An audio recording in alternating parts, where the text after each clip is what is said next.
evening. Thank you. Thank you. Good evening. So, thank you. Good evening. So, Congressman John Lewis, before his passing, wrote, "Democracy is not a state, it is an act." And what he meant was that America's democracy is not guaranteed. It is only as strong as our willingness to fight for it.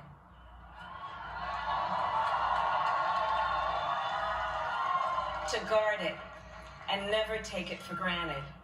And protecting our democracy takes struggle, it takes sacrifice, but there is joy in it, and there is progress, because we, the people, have the power to build a better future.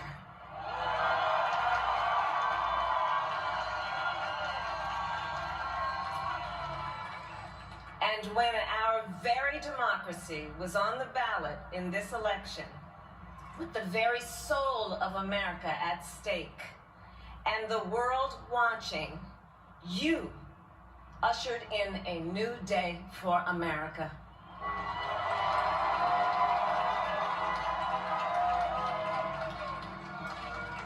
To our campaign staff and volunteers, this extraordinary team, thank you for bringing more people than ever before into the democratic process. And for making this victory possible. To the poll workers and election officials across our country who have worked tirelessly to make sure every vote is counted, our nation owes you a debt of gratitude.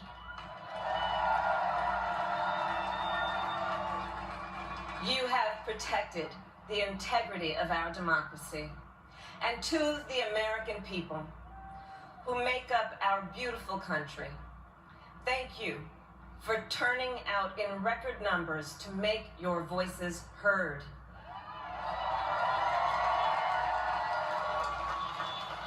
And I know times have been challenging, especially the last several months. The grief, sorrow, and pain, the worries and the struggles. But we have also witnessed your courage, your resilience, and the generosity of your spirit. For 4 years, you marched and organized for equality and justice, for our lives and for our planet. And then you voted.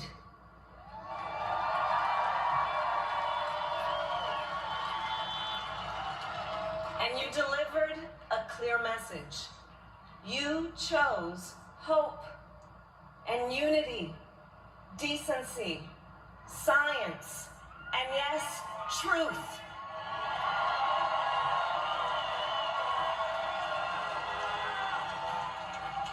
You chose Joe Biden as the next president of the United States of America.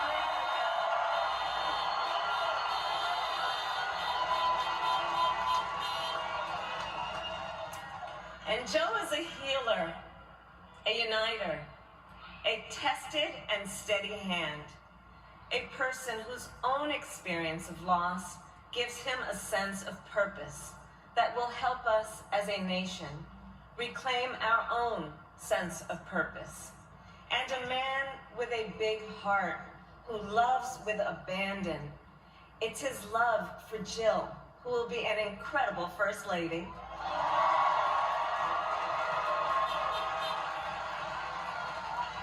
It's his love for Hunter and Ashley and his grandchildren and the entire Biden family.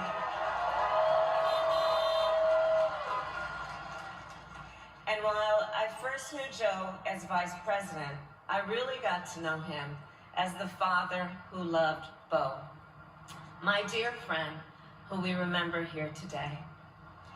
And to my husband, Doug,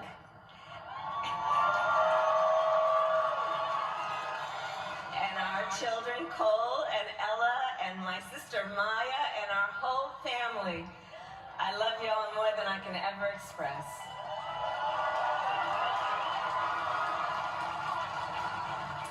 We are so grateful to Joe and Jill for welcoming our family into theirs on this incredible journey. And to the woman most responsible for my presence here today, my mother, Shamala Gopalan Harris, who is always in our hearts. When she came here from India at the age of 19, she maybe didn't quite imagine this moment. But she believed so deeply in an America where a moment like this is possible. And so I'm thinking about her and about the generations of women, Black women,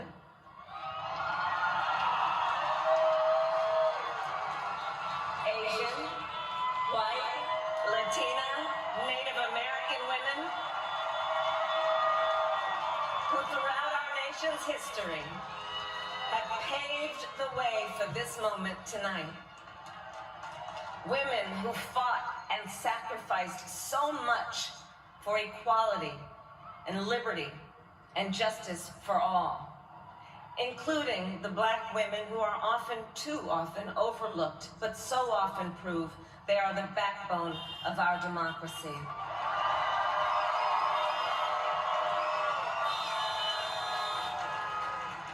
All the women who have worked to secure and protect the right to vote for over a century, 100 years ago with the 19th Amendment, 55 years ago with the Voting Rights Act, and now in 2020 with a new generation of women in our country who cast their ballots and continued the fight for their fundamental right to vote and be heard.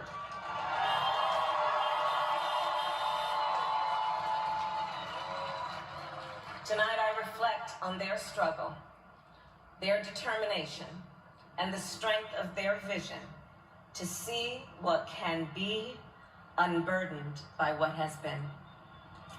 And I stand on their shoulders. And what a testament it is to Joe's character that he had the audacity to break one of the most substantial barriers that exists in our country and select a woman as his vice president.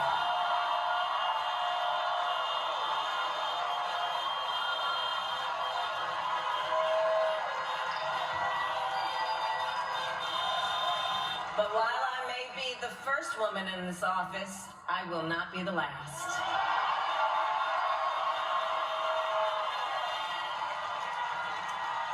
Because every little girl watching tonight sees that this is a country of possibilities. And to the children of our country, regardless of your gender, our country has sent you a clear message. Dream with ambition, lead with conviction, and see yourselves in a way that others may not, simply because they've never seen it before. But know that we will applaud you every step of the way.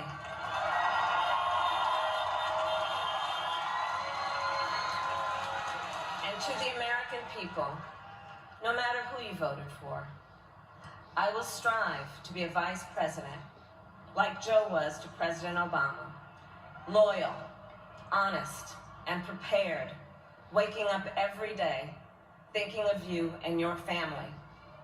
Because now is when the real work begins, the hard work, the necessary work, the good work, the essential work to save lives and beat this epidemic, to rebuild our economy so it works for working people, to root out systemic racism in our justice system and society, to combat the climate crisis, to unite our country and heal the soul of our nation.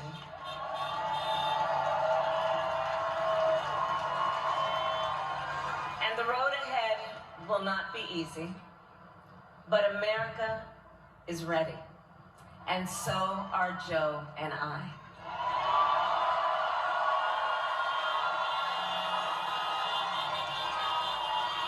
We have elected a president who represents the best in us, a leader the world will respect and our children will look up to. A commander-in-chief who will respect our troops and keep our country safe. And a president for all Americans.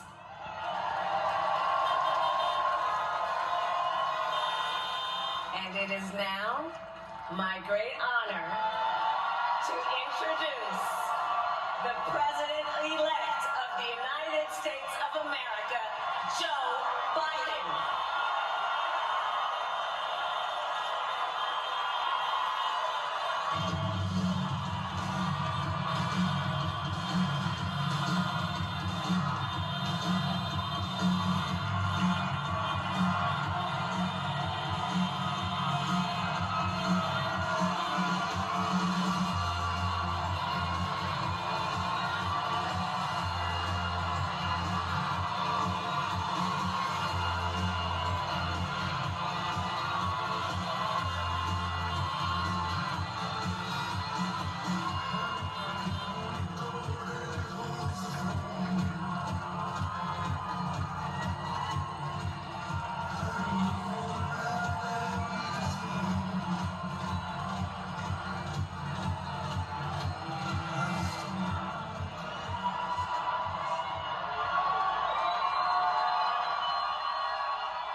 Hello, my fellow Americans, and the people who brought me to dance, Delawareans. I see my buddy Senator Tom Carper down there, and I think Senator Coons is there, and I think the governor's around. And is that Ruth Ann? And that former Governor Ruth Ann Minner. And most importantly, my sisters-in-law, my sister Valerie. Anyway. Folks, the people of this nation have spoken. They've delivered us a clear victory, a convincing victory, a victory for we the people. We've won with the most votes ever cast on a presidential ticket in the history of the nation. 74 million.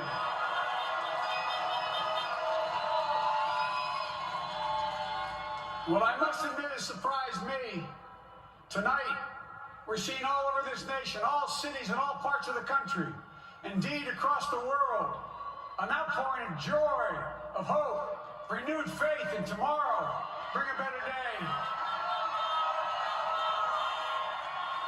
And I'm humbled by the trust and confidence you've placed in me.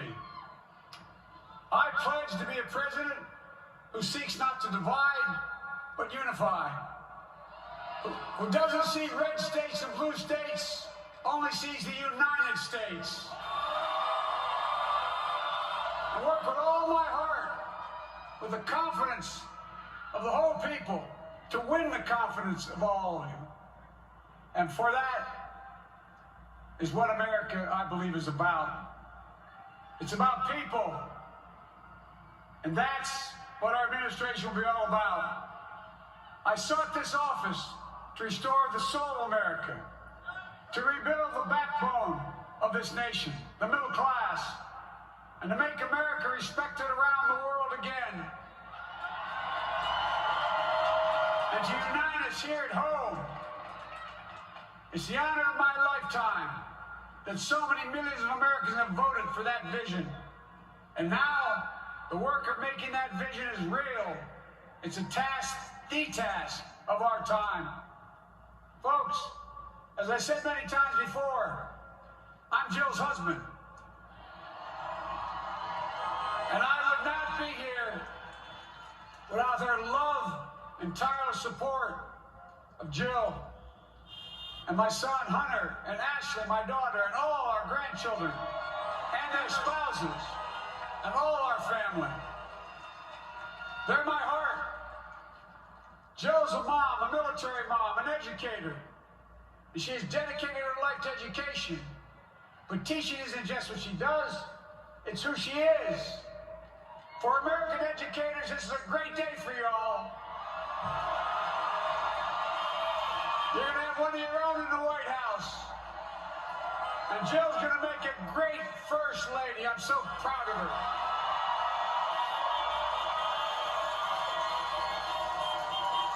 Well, I'll have the honor of serving with the fantastic Vice President you just heard from, Kamala Harris, who makes history as the first woman, first black woman, the first woman from South Asian descent, the first daughter of an immigrant ever elected in this country. Don't tell me it's not possible in the United States. It's long overdue. And we're reminded tonight of those who fought so hard for so many years to make this happen. Once again, America's bent the arc of the moral universe more toward justice. Kamala, Doug, like it or not, your family, you become an honorary Biden, there's no way out.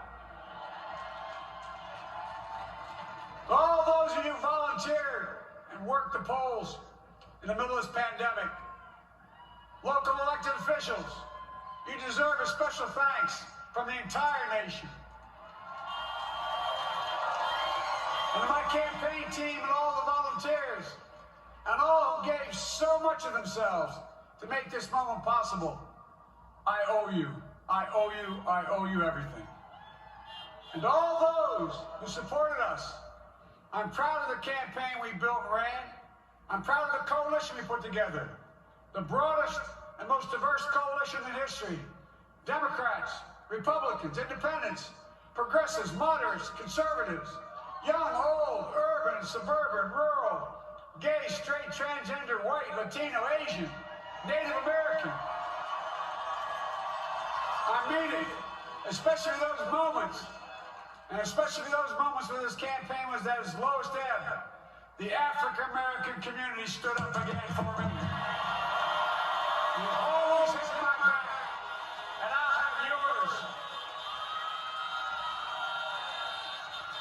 I said at the outset, I wanted to represent this campaign to represent and look like America. We've done that. Now that's what the administration will look like and act like. For all those of you who voted for President Trump, I understand the disappointment tonight. I've lost a couple times myself, but now let's give each other a chance. It's time to put away the harsh rhetoric, lower the temperature, see each other again, listen to each other again. And to make progress, we have to stop treating our opponents as our enemies. They are not our enemies. They are Americans. They're Americans.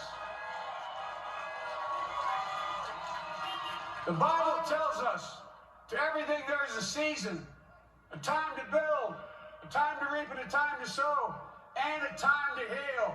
This is the time to heal in America.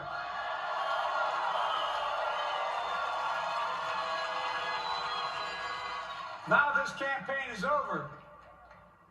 What is the will of the people? What is our mandate? I believe it's this.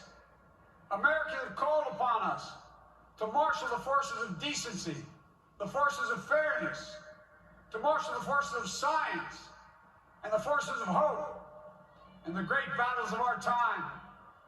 The battle to control the virus, the battle to build prosperity, the battle to secure your family's health care, the battle to achieve racial justice and root out systemic racism in this country.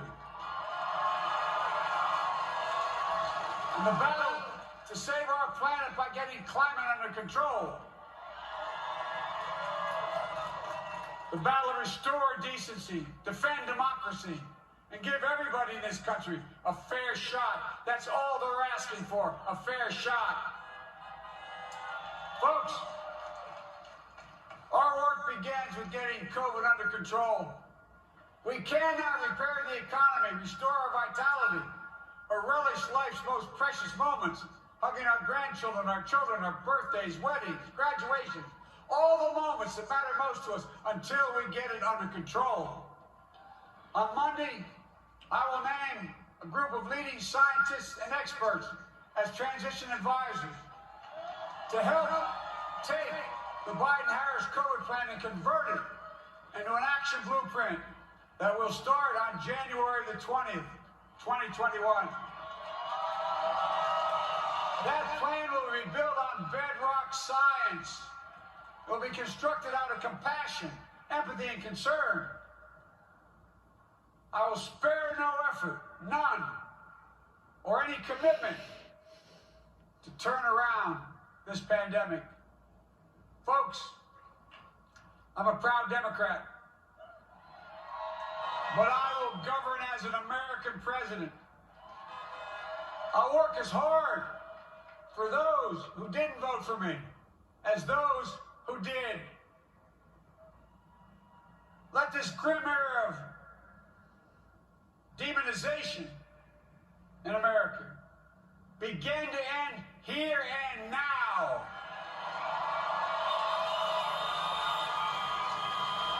The refusal of Democrats and Republicans to cooperate with one another, it's not some mysterious force beyond our control. It's a decision, a choice we make.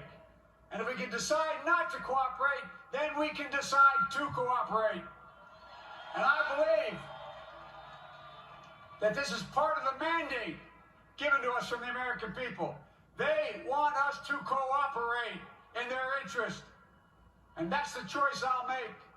And I'll call on Congress, Democrats and Republicans alike, to make that choice with me. The American story is about slow yet steadily widening the opportunities in America. And make no mistake, too many dreams have been deferred for too long. We must make the promise of the country real for everybody, no matter their race, their ethnicity, their faith, their identity, or their disability. Folks, America has always been shaped by inflection points, by moments in time where we've made hard decisions about who we are and what we want to be. Lincoln in 1860, coming to save the Union. FDR in 1932, promising a beleaguered country a new deal. JFK in 1960, pledging a new frontier. And 12 years ago, when Barack Obama made history, he told us, yes, we can. Well, folks, we stand at an inflection point. We have an opportunity to defeat despair, to build a nation of prosperity and purpose. We can do it. I know we can. I've long talked about the battle for the soul of America. We must restore the soul of America. Our nation is shaped by the constant battle between our better angels and our darkest impulses. And what presidents say in this battle matters. It's time for our better angels to prevail. Tonight, the whole world is watching America. And I believe at our best, America is a beacon for the globe. We will lead not only by the example of our power, but by the power of our example. I've always believed, many of you heard me say it, I've always believed we can define America in one word: possibilities. That, in America, everyone should be given an opportunity to go as far as their dreams and God-given ability will take them. You see, I believe in the possibilities of this country.